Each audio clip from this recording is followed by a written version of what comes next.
to greet you. Welcome on behalf of the Wenner-Gren Center Foundation. This is the 62nd International Wenner-Gren Center Conference. And looking back over the past years, it's quite interesting, I think, to note that many of these conferences have reflected important breakthroughs and advances in very specific areas of research. I think the present meeting will be one of these conferences. Interests in the functions of the pineal organ is not new. It goes back to ancient time. One of those who early speculated about the role of this enigmatic part of the brain was, as you all know, Descartes, who claimed, and I quote, that the soul has its principal seat in the little gland which exists in the middle of the brain. End of quotation. Descartes' idea and philosophy attracted the interest of the Swedish queen at that time, Queen Christina, who invited Descartes to come to Stockholm to teach her his philosophical methods. It was not without reluctancy that Descartes accepted this invitation, and in September 1649 he arrived to Stockholm. The Queen requested that he should come to the royal castle every morning at 5 o'clock, since she thought that the early mornings were the time of the day when her brain functioned as best. Winter came, and it was beastly cold in the royal palace, and so Descartes got a pneumonia and died here in February 1650. All of this is well known to you. What you may not know is that Descartes was buried in a graveyard that is only 10 minutes walk from the place where we are now. And at this place today is the church of Adolf Fredrik.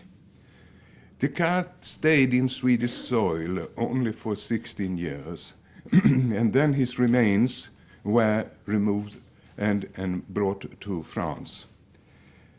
But as a memory of Descartes, a magnificent epitaphium was erected in the church of Adolf Fredrik, and you can still see it today. The story, I end the story here, but it's quite interesting to follow what happened to the remains of Descartes when he came back finally to Paris, but this is another story and too long to tell, but maybe at some time. But if you would like to go and see Descartes, you can go to Musée de l'Homme in Paris, and if you go into a hall which is called Géant et Néant, I think these are skeletons of giant people, malformation and things like that. Then you can see a box where there are two skulls in, and one of these skulls is Descartes, and then the other skull is the skull of the most famous what should I say, Robin Hood in ancient time in France, and you can see that the cat has almost a little smile in his face sitting there next to this famous robber. But modern pineal concepts have little in common with Descartes' idea. New biochemical and biophysical techniques have been developed, which have made it possible to tackle problems which until recently were beyond the reach of experimental approach. Advances in recent years have provided insight into many functions of the pineal organ, and this development is proceeding at an increasingly rapid rate. The accumulation of new data has been immense, and it has become more and more important to bring them together in an attempt to obtain a coherent picture of the state of art of today. This may be particularly true for the role of the pineal organ as a biological clock. And although some of these aspects have been covered in a recent meeting, the organizers of this conference thought it might be of interest to convene a conference devoted specifically to the role of the pineal organ in the regulation of biological rhythms in man. Ladies and gentlemen, I don't want to interpose much longer between you and the presentation which follow. I hope that this meeting will give opportunities for a stimulating exchange of ideas and thereby provide a valuable source for inspiration in your future work. Even if the pineal organ is not the seat of the soul, it still captivates imagination, and it certainly still hides many secret functions which remain to be unveiled. This is the end of my welcome address. I now have a few announcements of practical matters. We think, first of all, that this conference will be very interesting, and we therefore have invited you to submit manuscript, and this will be published in a book by Pergamon Press. And we urged you to bring us this manuscript, if possible, already now during this meeting, and we will then give you a deadline because for later submission. But we are very keen of having this book published as soon as possible. Now I come to another practical matter. If you want to interfere in the discussions, then there are microphones in this lower part of the board, and there is a microphone at every second seat there. When you use the microphone, please observe that you should press the black button and keep it pressed as long as you speak. When you finish speaking, you release the button, because otherwise you will censure the next speaker. You block the whole system. We are taping all here, as you may see, and if this is for later use in teaching, and if there is someone who would like to have a copy of a tape, then please tell us that. Thank you very much. Now I give the floor to Dr. Wetterberg, who will give the introductory lecture.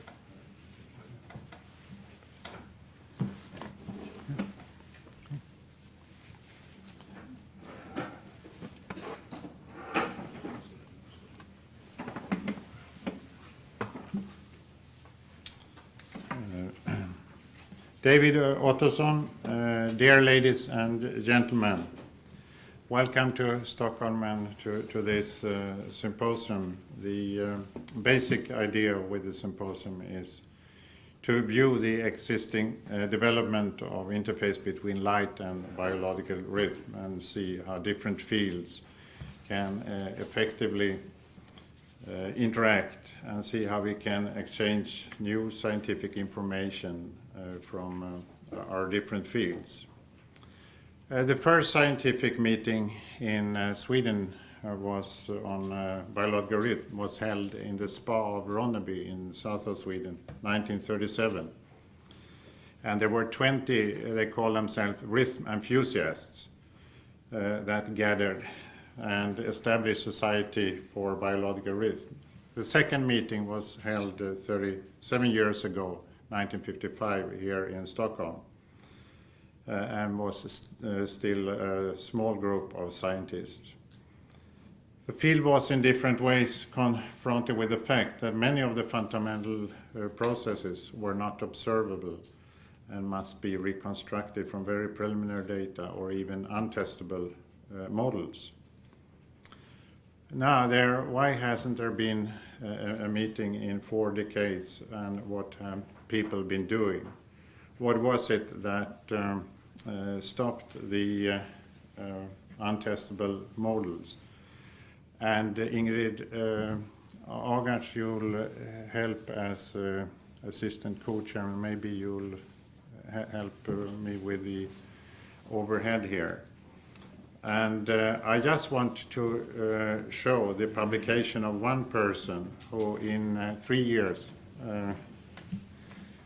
published 6 papers. Can you move it somewhat up? R&B learner, isolation of melatonin, pigment cell regulatory factors, structure of melatonin, melatonin in the peripheral nerve, isolation of melatonin, in vitro frog skin assay for agents of darken and lighten melanocytes. And I do think that this work, where we got a time signal, a marker for light-influenced biological rhythm changed the field.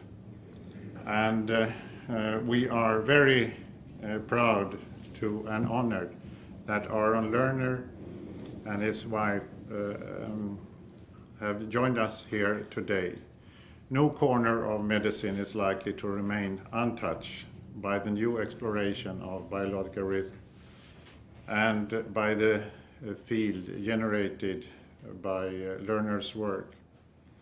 So I suggest that we already this morning give him a good hand for the excellent work, helping us all in the field of interaction between chronobiology and light.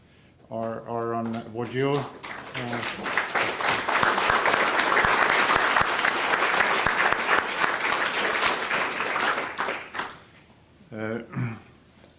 Aron Lerner has promised to tell about this and other things in his after-dinner speech, which he has named Once Upon a Pigment Cell. You can. In addition to Aron Lerner and the distinguished speakers here today, I'm happy to say that we have two generations of researchers. We have 40 research students from 16 different countries that will participate in a research course next week. And we have 20 medical students within the new Erasmus, which is a European collaborative study, and we are including United States, Australia, and Argentina in the European community. And I'm sure that what we are discussing today as research will be influencing the clinical practice of tomorrow and well beyond year 2000.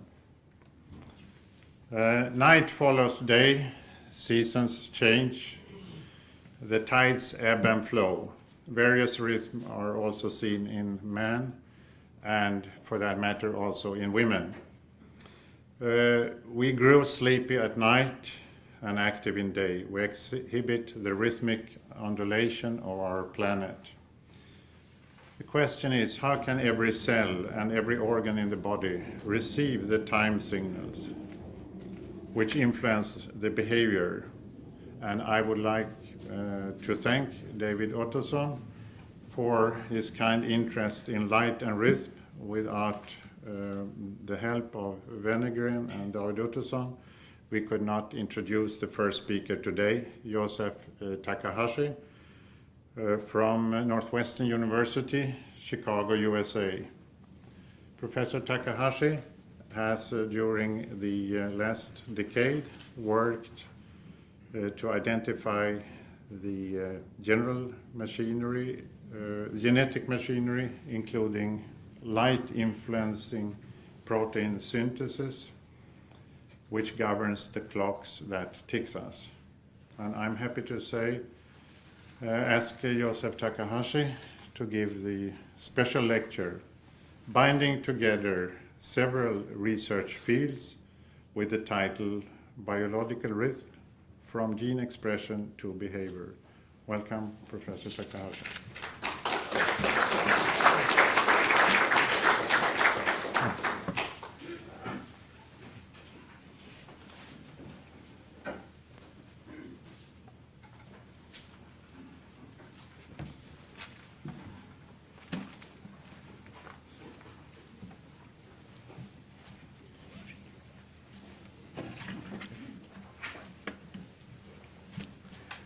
Thank you, Dr. Wetterberg. It's indeed a real pleasure for me to come to the beautiful city of Stockholm for the first time. I'd like to also thank Dr. David Ottoson for sponsoring the symposium. What I'd like to do today is to try to give you a very brief overview, because I know that most of you are familiar with the general topic of circadian rhythms. So let me just make a few general statements first. And then what I'd like to actually focus on today is the effect of light on entrainment of circadian rhythms in mammals at the behavioral level first, and then go to a second level of looking at what light does to gene expression within the hypothalamus of the mammalian brain. And in today's talk, I have to apologize for not speaking about the pineal gland too much. If we look at the properties of circadian rhythms, there are a number of general features that we can talk about that have been discovered over the last 30 years or so. Obviously, circadian rhythms are expressed in all vertebrate class, in all eukaryotic organisms. And light and temperature are the predominant synchronizing agents for circadian rhythms. Now, from our point of view, one of the important aspects of circadian rhythms is that they're controlled genetically. And in a number of organisms, there are single gene mutations that have been isolated that affect period.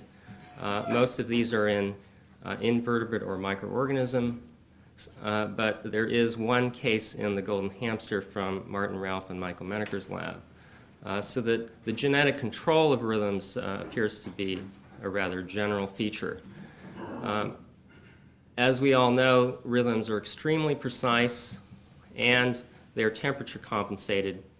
And also from our particular interest, we believe that a cellular mechanism is likely to be the fundamental unit, probably in all organisms.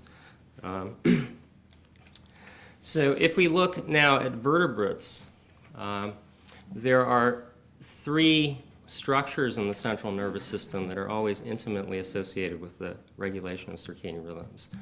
These are, of course, the pineal gland, the suprachiasmatic nucleus of the hypothalamus, and the retina.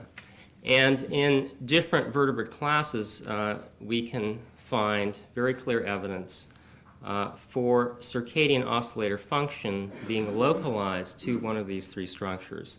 And I just listed three organisms here that exemplify this kind of organizational structure among the vertebrates. So within birds, in the chicken, the pineal gland itself contains the oscillator as well as photoreceptors for entrainment of the oscillator. And this oscillator is involved in the regulation of rhythmic melatonin synthesis as its primary output. In mammals, as we all know, the suprachiasmatic nucleus drives a rhythm of melatonin synthesis in the pineal. And in this case, the photoreceptors are separate and are localized in the retina. And in more recent work in the retina of the Xenopus frog, Cahill and Bichars have shown very convincingly that a circadian oscillator is located in the retina, and the photoreceptors in this case appear to be localized within the retina itself. And interestingly, this retinal oscillator also drives a rhythm of melatonin synthesis.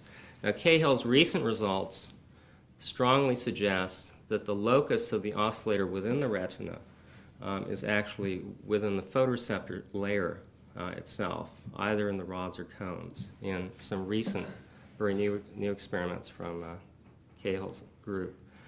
So for today, what I'm actually going to do is to focus primarily on mammalian circadian rhythms, and I'll be talking primarily about the hamster, the golden hamster, as our model organism.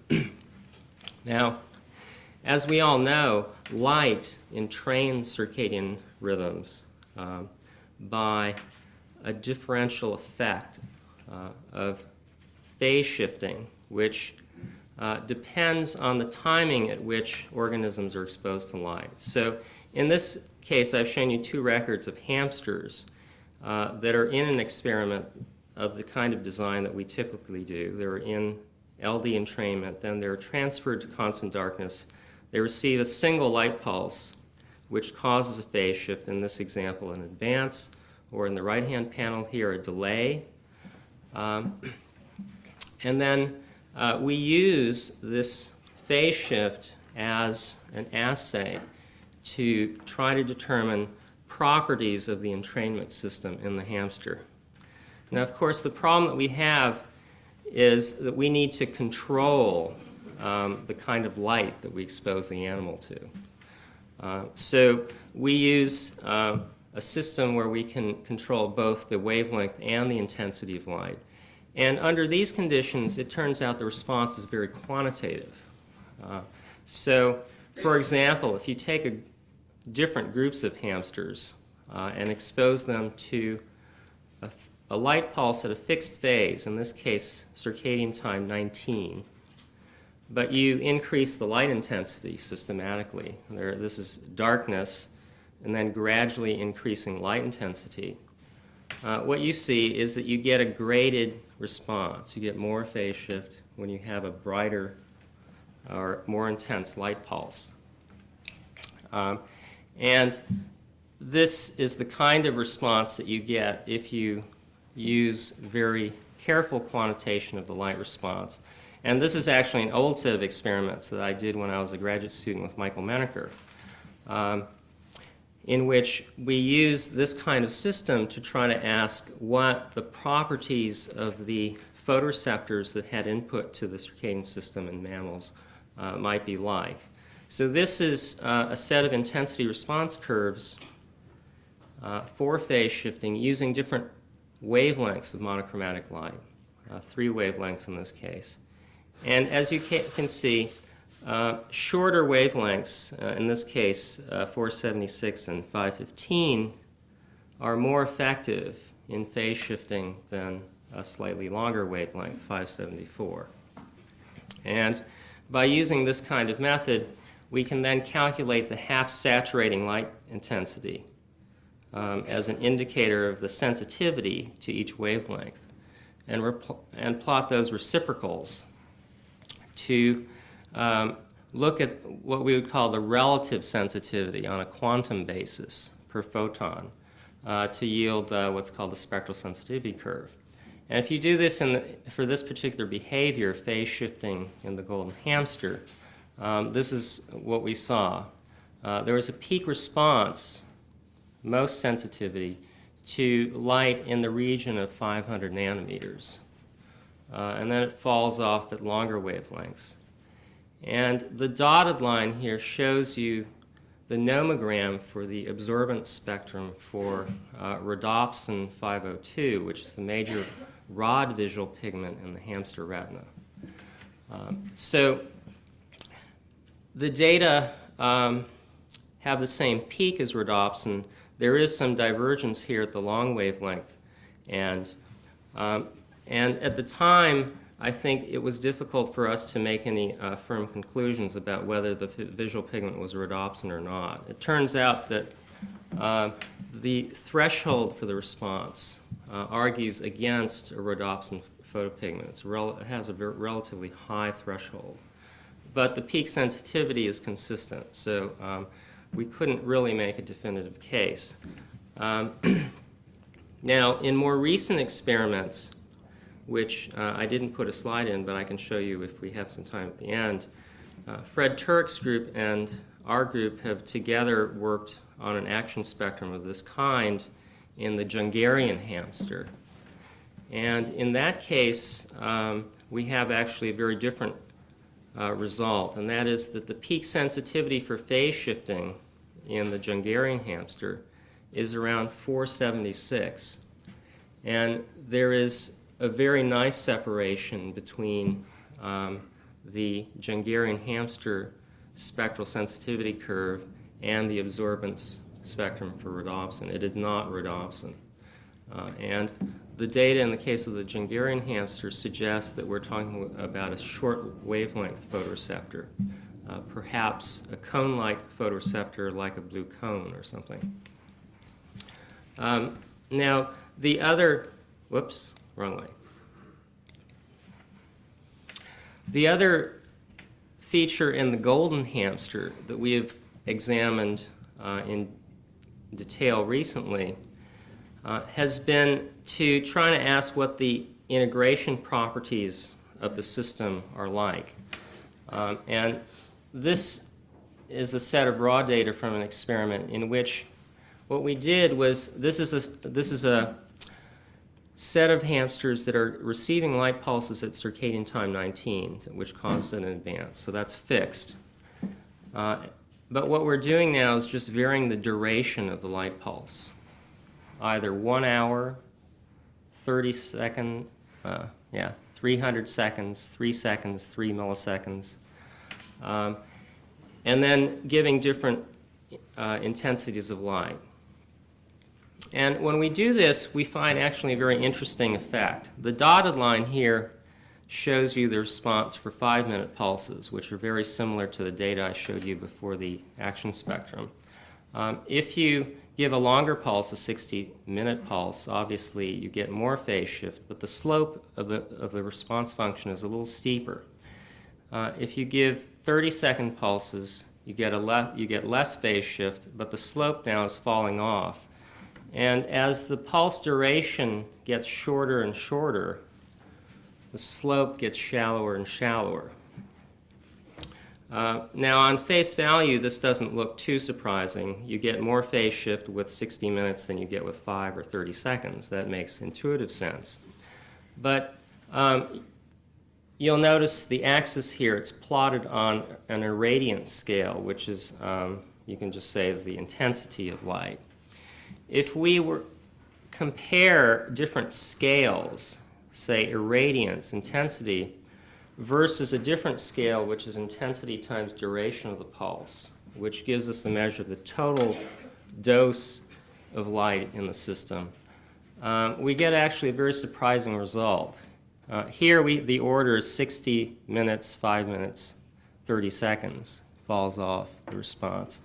When we look at total number of photons, it turns out the most effective duration is actually 5 minutes of light.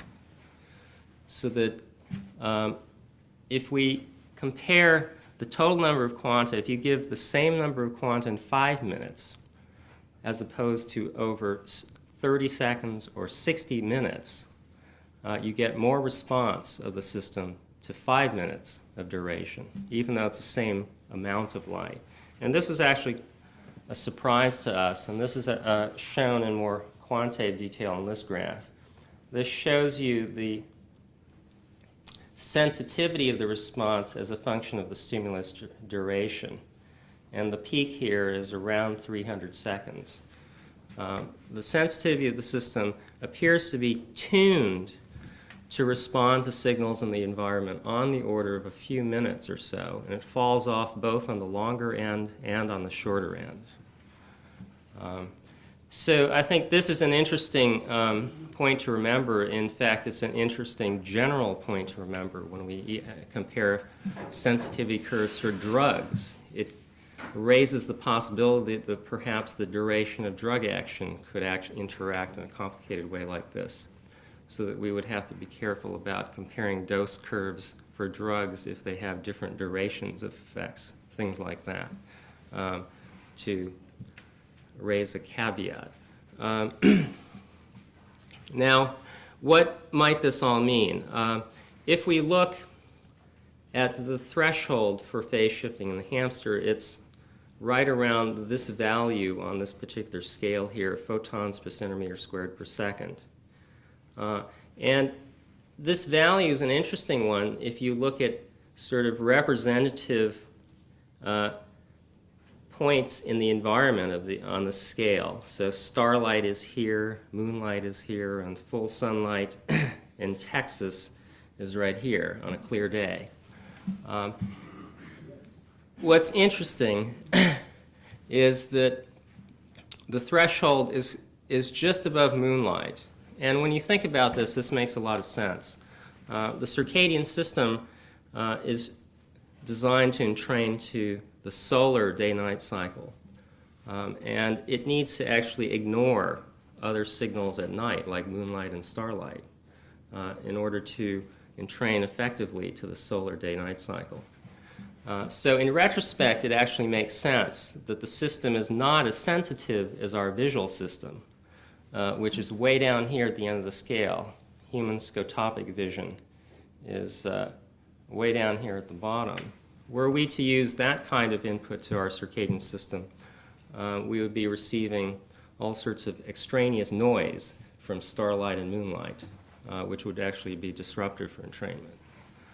The other feature, the integration time, the 5-minute time, also could make sense. We don't have really good information for that, but it turns out that because this is a rather high intensity of light for photoreceptors, it's difficult to actually receive that number of quanta in a very short amount of time under normal conditions without saturating your photoreceptors.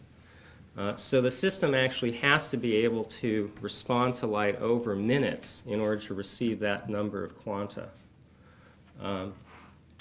So I think that's one of the reasons that the optimum is on the order of minutes as opposed to seconds, for example. The other benefit of having a long optimum is that you also then would tend to ignore very short light pulses, which also could cause environmental noise, if you would. So an example of that would be lightning. The system would not be very sensitive to lightning, for example, even though it's very intense light, it's very short in duration. So I think overall, the photic entrainment pathway appears to be very interesting in its quantitative features. And when we look at the features of the system, it appears to be very well designed for its particular function, that is to synchronize to the 24-hour light-dark cycle. Okay. Now I'd like to move on to the second part of my talk, and that is to tell you about what we've learned about some of the molecular details about what light is actually doing in the mammalian system. And I need to take a little digression here. One of the other major interests of our lab has been to look at the effect of macromolecular synthesis as an involvement or a component of the circadian clock. And in mammals, a number of years ago, Fred Turk and I showed that protein synthesis inhibitors can reset the clock in hamsters. Now, this is probably not a surprising result because protein synthesis inhibitors reset the clocks in all organisms that have been looked at to date. What was important from our point of view was that in mammals this was also the case. And in subsequent experiments, we've also been looking at the response to light in mammals and have found that certain aspects of phase shifting in mammals can be blocked by inhibitors of protein synthesis. So for example, an advancing light pulse, one of these CT19 pulses that I've been talking about at the behavioral level, can be blocked by application of a protein synthesis inhibitor at the same time. So this kind of result made us begin to think about what kinds of transduction processes might be involved in the system. And we began to think of other systems that process information on what I would call a longer-term basis, hours to days. And one of the interesting things that you find if you look at systems like this, for example, systems that are involved in the control of cell growth or the cell cycle, or long-term memory, we find an interesting dichotomy between long and short-term processes. The short-term processes tend to be regulated by second messenger systems, phosphorylation, fast responses, whereas longer-term responses in these systems tend to always involve gene expression or macromolecular synthesis. And a hallmark in all of these systems is that there's always a critical period for macromolecular synthesis. And during this critical period, which is usually actually a very short duration on the order of an hour to a few hours, either at the initiation of cell growth signaling or a particular phase of the cell cycle or during training for long-term memory or at a particular phase for the circadian oscillator, we find that a number of proteins and genes are regulated. And one of the sets of genes that are regulated very strongly are a class of genes called immediate early genes, which are thought to act as signaling molecules. Now,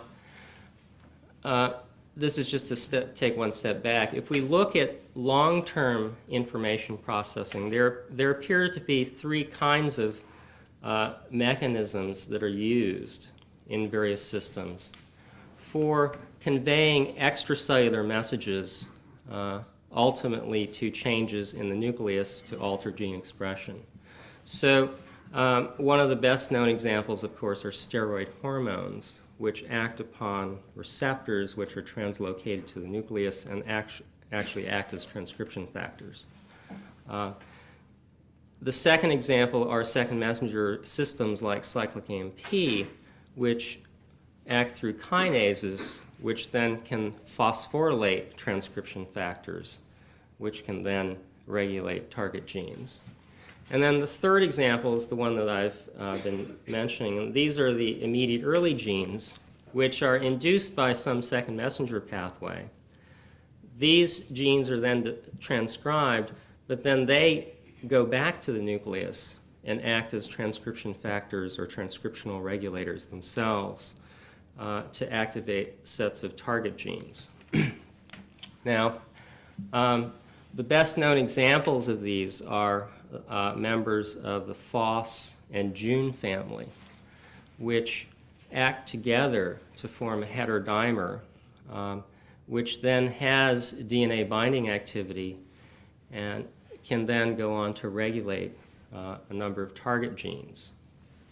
So in 1989 and 90, a number of groups in the field of circadian rhythms simultaneously began looking at immediate early genes in the suprachiasmatic nucleus. And we all discovered first that light actually turns on or regulates the level of one of these immediate early genes called FOS. Now, we looked in the hamster and we looked primarily at the RNA level. And what I show you here is an in situ hybridization of sections through the suprachiasmatic nucleus of hamsters. The top panel here is an in situ hybridization for CFOS, and this is from a hamster that received a 5-minute light pulse, 500 nanometer monochromatic light at CT19, and then the tissue was taken 30 minutes later. And you can see that there's a very robust increase in message level. The bottom panel here, which is hard to see, is an in situ hybridization from another animal which went through the same procedure, except it received no light. So you can see that there's essentially no FOS signal in the suprachiasmatic nucleus. 5 minutes of light turns on this massive signal. And we and others have gone on to characterize many aspects of this particular response. Now, FOS, if we begin to think about how this pathway might be constructed, photic information is coming into the suprachiasmatic nucleus through a specialized tract called the retinohypothalamic tract. Then there must be a neurotransmitter or a set of neurotransmitters that then mediate this information to postsynaptic neurons. The FOS response appears to be predominantly a response in postsynaptic neurons that look like retinorecipient cells in the nucleus. Now, FOS, in order to act as a transcriptional regulator, cannot act by itself. It turns out FOS by itself does not have any DNA binding activity, and it needs to interact with a member of the Jun family in order to act as a transcriptional regulator. And there are 3 members of the Jun family that are known now: C-Jun, Jun-B, and Jun-D, each of which can interact with FOS and have transcription factor activity. So it was a a question for us to determine which one of the June members might be regulated. And John Kornhauser in our lab looked at C June and June B very carefully, and what we found is that C June had a very weak response to light, at most a twofold increase. However, June B, which is shown in this in situ here, has a very robust response. And the patterning of this response is almost identical to what we see with FOSS. So what we think is going on is that light is causing a coordinate regulation of both CFOS and June B. And if we look at the time courses of these responses, they both peak at about 30 minutes following the onset of light. It's a very rapid response, and it's transient. And the interesting feature of this system is that if we look at different phases of the cycle and look at the FOSS response, and this is just to remind us that the phase shifting effect of light on behavior is phase dependent. This is the phase response curve. At these times, there's no effect of light, but at these times, you get either delays or advances. Light has a different effect depending on the phase of the rhythm on the circadian system. When we looked at the induction of immediate early genes at 5 different phases along the circadian cycle, the surprise was that we only got induction of both FOSS and June B, during the subjective night at 14, 19, and 21. These are the times when light is capable of phase shifting the system. The surprise was that at times in the subjective daytime, there's absolutely no induction of either one of these genes. And this is really airtight gating of the signal. Now, the other feature we've looked at is whether the threshold for induction of immediate early genes corresponds with the threshold for behavior. So this is the behavioral response for 5-minute light pulses at circadian time 19. And what we did was to compare the FOSS response directly with the behavioral response under identical conditions. In one set of animals measuring FOSS and the other set of animals measuring behavior. And when we do that, what we find is that there's a very close correspondence in the threshold for these two responses. The closed circles are the FOSS response, and the open circles are the phase shifting response for behavior. So in 2 different ways, we found that the induction of FOSS is very tightly correlated with behavior, both on a quantitative scale and on a phase scale, if you will. Now, the final issue we've looked at has been to see whether the transcriptional activity is actually formed by light. That is, FOSS and June act together to form a factor called AP1, which is made up of a heterodimer of FOSS and members of the June family.